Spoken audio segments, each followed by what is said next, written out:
ఇదేంటో అద్భుతంగా ఉందే. మీరందరూ కలిసి వచ్చారు. ఏదైనా ముఖ్యమైన విషయమా ఏంటి? అవునవును, నిన్ను పట్టడానికి ఇంకేం దారుణం చెప్పు. ఇక్కడున్న మీ ల్యాండ్ లైన్ కి కాల్ చేస్తే అసలు లైన్ కనెక్టే కాలేదు. అది కట్టయి చాలా రోజులైంది. అలా అయితే ఈ రమేష్ కి ఒక సెల్ ఫోన్ తీసి ఇవ్వచ్చు కదా. అంతలా కంగారు పడ్డానికి ఇప్పుడు ఏం జరిగింది? రమేష్ గోల్డెన్ జూబ్లీకి లేక రమేష్ ని తీసుకొస్తానని చెప్పింది కదా. అది నాశనమైంది. ఎక్కడ మమ్ముట్టి చెప్పండి చెప్పండి మాస్టర్ గారు. ఎక్కడ మమ్ముట్టి చెప్పండి చెప్పండి మాస్టర్ గారు. చెప్పండి చెప్పాల్సిందే చెప్పాలి. ఏం చెప్పడం? మై డియర్ స్టూడెంట్స్, మన కాలేజీ చరిత్రలోనే ఈ రోజు చాలా ముఖ్యమైన రోజు. దయచేసి పిల్లలతో ఏం చేయాలి? రే అరవకండి మెల్లగా. సొనకాన్ని నడి సముద్రంలో వదినా నాకే తాగుతుంది అంటారు కదా. ఇది సామెతే కదా. లేదురా, నేను చెప్పిన కవిత అని నువ్వు అనుకో. అదేక మాటలకు ఎగురుతున్నప్పుడే నేను చెప్పాను మిమ్మల్ని జాగ్రత్తగా ఉండమని. ఎక్కడుంది తను? మమ్ముట్టి ముందు నేను డాన్స్ ఆడబోతున్నాను. సూపర్ గా చేస్తాను. కొట్టకుండా ఉంటే చాలు. అది రమేష్ చూసుకుంటాడు. నువ్వు కూర్చో. ముఖ్యమంత్రి గారు రావడానికి లేట్ అవుతుంది. మమ్ముటిని రప్పించి ప్రోగ్రామ్ అయినా స్టార్ట్ చేసి ఉండాలి. లేక ఎక్కడ తను వచ్చేస్తుంది ఫాదర్. వస్తుందా పారిపోయేదా? నిజం చెప్పు. ఫాదర్ ఇక్కడ చూడండి. నువ్వు ఒక్కదానివి ఉన్నావన్న ధైర్యంతోనే ఈ సెలబ్రేషన్ ఒప్పుకున్నాను. తప్పకుండా వచ్చేస్తా. ధైర్యంగా ఉండండి ఫాదర్. మమ్ముట్టి మాత్రమే కాదు, మోహన్ లాల్ కూడా వస్తారు. ఏంటి నిజమేనా? ఆఖరికి ఈ కాలేజీ నుండి నేను పరిగెత్తేలా చేసేకు. అలా పరిగెత్తిన దాక్కోడానికి ఒక చర్చ కూడా లేదు. ఈ పాటికి మూసేసి ఉంటారు. తర్వాత నా పరిస్థితి అంతే. మిమ్మల్ని అలా వదిలేం ఫాదర్. ధైర్యంగా వెళ్ళి చెప్పండి. సూపర్ స్టార్ కూడా బయలుదేరిపోయాడు ఫాదర్. అలాగా? నా కుర్రోళ్ళు ఎలాంటి వాళ్ళు ఇప్పుడైనా తెలుసుకున్నావా? మమ్ముటితో కలిసి ఒక ఫోటో తీసుకోవాలి. యాక్ట్ చేయడానికి నేను కొన్ని రోజులు తిరిగెళ్ళే. రావయ్యా, అనౌన్స్ చేసి వెయిట్ చేద్దాం. హలో నందిని.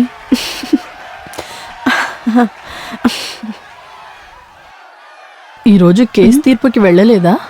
లేదు. మీకు ధైర్యం ఎక్కువే. ఖచ్చితంగా ఒప్పుకోవాలి. చూద్దాంలే. మై డియర్ స్టూడెంట్స్, కాస్త అరవకుండా ఉండండి. ఇప్పుడు నేను మీ దగ్గర ఒక సంతోషమైన విషయాన్ని చెప్పడానికే వచ్చాను. మనం జరుపుకుంటున్న ఈ గోల్డెన్ జూబ్లీ సెలబ్రేషన్ ని ప్రారంభించడానికి మమ్ముటి మాత్రమే కాదు, మోహన్ లాల్ కూడా వస్తున్నారు.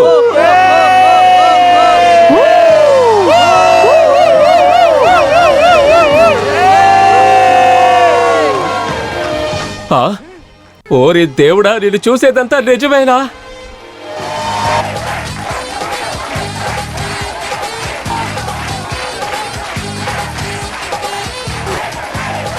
ప్రియమైన ప్రేక్షకులారా, ఉత్సాహంగా మమ్మల్ని వెల్కమ్ చేసినందుకు కృతజ్ఞతలు. మోహన్ లాల్ పాడాలి, మోహన్ లాల్ పాడాలి. సారీ, మీరు ఇక్కడ పాడడానికి రాలేదు. మీతో పాడించాలని వచ్చాను. మోహన్ లాల్ పాడాలి.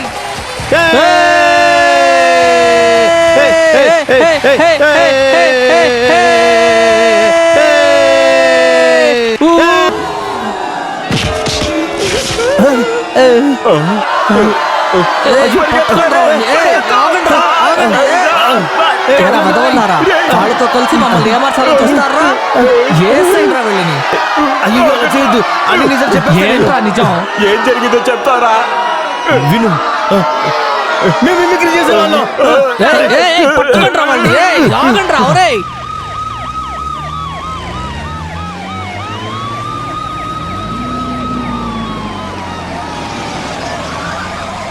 గౌరవనీయులైన ముఖ్యమంత్రి గారు ఇదిగో వచ్చేశారు. రే అరవకండ్రా, కూర్చోమని చెప్తున్నానుగా. ఇక మీదట ఎవరు ఒక్క మాట కూడా మాట్లాడకూడదు. క్షమించండి, ముఖ్యమంత్రి గారికి బదులుగా గౌరవనీయులైన మన హోంమంత్రి గారు వచ్చారు. నిజమేనా ఫాదర్? లేకపోతే ఇది కూడా మాస్కా? మాస్క్ ఏం కాదురా మొద్దు, నిజమైన మంత్రి గారే వస్తున్నారు. అంతే కదా? అవును, అంతే, వస్తున్నారు.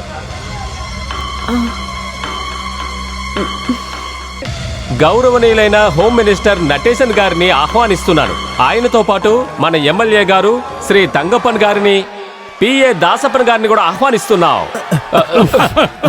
ప్రియమైన సభ్యులారా, సముద్రం లోతుల్లో ఉండే చిన్న చిన్న సొరసాపుల్లారా, ఈ పెద్ద ఎడ్యుకేషన్ లో చిందులేసే అమ్మాయిల్లారా, అబ్బాయిల్లారా, ఎంత సంతోషం చూసారా?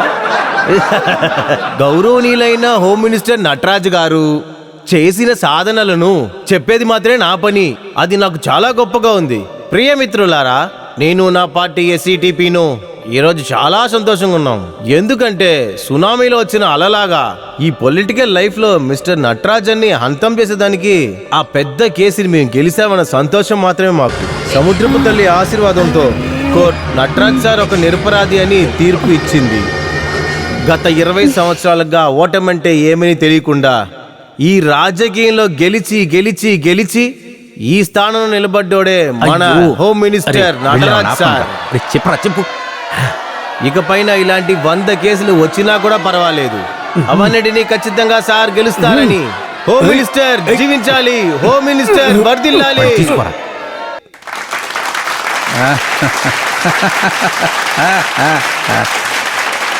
మర్యాదపూర్వకమైన ఫాదర్ గారికి, ప్రొఫెసర్లకి, టీచర్లకి, నా ప్రియమైన స్టూడెంట్స్కి, మన సీఎం గారు ఢిల్లీ వెళ్లాల్సిన అవసరం ఉన్నందువలన మన సీఎం గారు నన్ను ఈ ఫంక్షన్ని వెళ్ళి అటెండ్ చేయమని చెప్పారు. ఎమ్మెల్యే బంగారుబాబు చెప్పినట్లుగా నేను ఈ రోజున చాలా సంతోషంగా ఉన్నాను. సత్యమేవ జయతే అన్న మహాత్మా గాంధీ గారి దారిలో నేను వెళుతూ నా రాజకీయ జీవితాన్ని నడుపుతున్నాను. అటువంటి నన్ను మీరు ఆ దైవము కూడా ఆదరిస్తున్నారు. అదే నా సంతోషానికి కారణం. ఈ దేశం కోసమే నా జీవితాన్ని త్యాగం చేస్తూ బతుకుతున్న నాకు అధికారాన్ని కొంతమంది చేతిలో ఉంచుకొని నా మీద పగ తీర్చుకోవాలని కొంతమంది, కానీ ఏ తప్పు చేయని మిమ్మల్ని నేను దండించాలి అనుకుంటే అది మనం అసలు ఒప్పుకోగలమా? అది కూడా నా వార్డులో నా పేరు చెడగొట్టాలనుకునే ఒక ఆడమనిషి.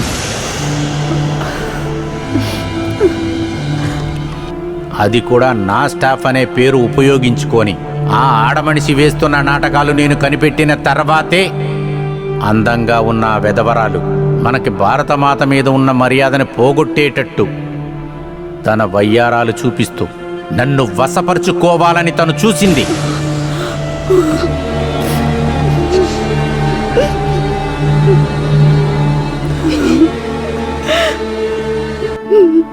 ఇటువంటి వ్యవహారాన్ని ఆ ఆడది నాలాంటి వాళ్ల మీద చాలామంది మీద ప్రయోగించింది. తన వలలో నేను పడకపోవటం వలన ఒక విధమైన కుట్రని మనసులో పెట్టుకొని నేను చెయ్యని నేరానికి ఒక అబద్ధపు రేప్ కేసు పెట్టింది నా మీద.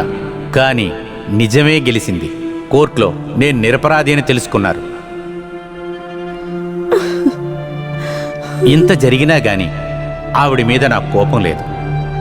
చేసిన తప్పు ఆమె తెలుసుకొని క్షమాపణ అడిగితే ఆమెని క్షమించి మర్చిపోవటానికి నేను ఎప్పుడు సిద్ధమే. కానీ ఇక మీదైనా ఆమెకున్న అందాన్ని, సిన్సియర్గా ఉన్న ఆఫీసర్ల దగ్గర నేను దాన్ని మిస్యూజ్ చేయబోనని, నేను ఒక ఆడదాన్ని ముఖం మూసుకొని ఈ దేశంలో ఉన్న ఆడవాళ్ల మర్యాదని చెడగొట్టకూడదని ఈ సభ మూలంగా నేను వేడుకుంటున్నాను.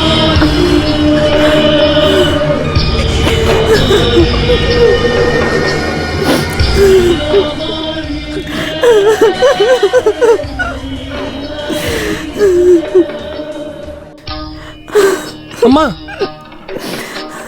అమ్మా అమ్మా, నేను చెప్పాను కదా నేను రానని. ఏడవకండమ్మా, ఇలా జరుగుతుందని నేను అనుకోలేదు. పర్వాలేదు, నేను ఇంటికి వెళ్తాను. నువ్వు నీ ప్రైజ్ని తీసుకునిరా. వద్దు, ఆయనే ఆ ప్రైజ్ ఇస్తారంటే అది నాకొద్దు. అలా చెప్పకు.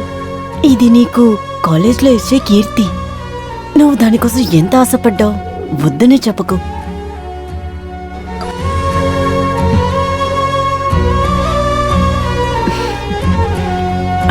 వెళ్ళు.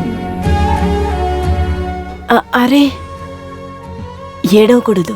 నా కొడుకు బాగా స్మార్ట్గా పెద్ద యువరాజులాగా తల ఎత్తి వెళ్ళి ప్రైజ్ తెచ్చుకోవాలి. త్వరగా ఇంటికొచ్చే, నేను ఎదురు చూస్తాను.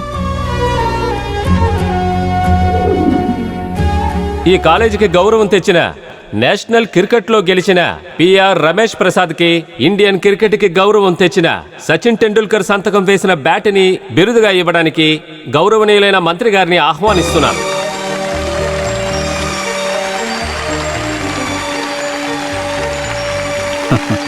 All the best. ఇప్పుడు 2 మాటలు మాట్లాడాల్సిందిగా రమేష్ను కోరుకుంటున్నాను. నేను చెప్పడానికి ఏం లేదు father. Ramesh, please come. Right, రమ్మంటున్నానుగా.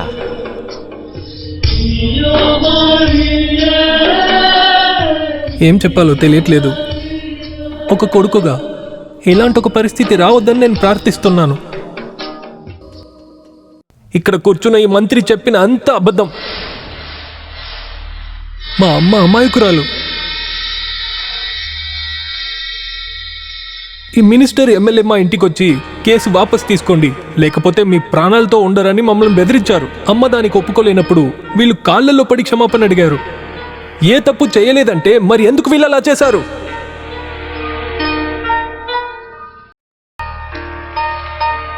మన దేశంలో చట్టం అమాయకులకి వ్యతిరేకంగానే ఉంది. డబ్బు ఉన్నందువల్లే స్థానాన్ని వాడుకొనే వీళ్ళు ఆ కేసుని గెలిచారు. ఏం మాట్లాడుతున్నారా కుక్క? నువ్వొక వేసికి పుట్టినవాడివేగా. అమ్మని ఏమన్నావు? చెత్త నా కొడుకు. రమేష్ ఊరుకోనారా? రమేష్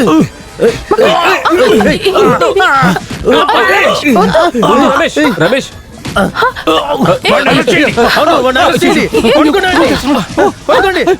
రమేష్ వద్దు ఆపు. సంగతి తర్వాత చూడొచ్చు, ముందర మినిస్టర్ కాపాడండి.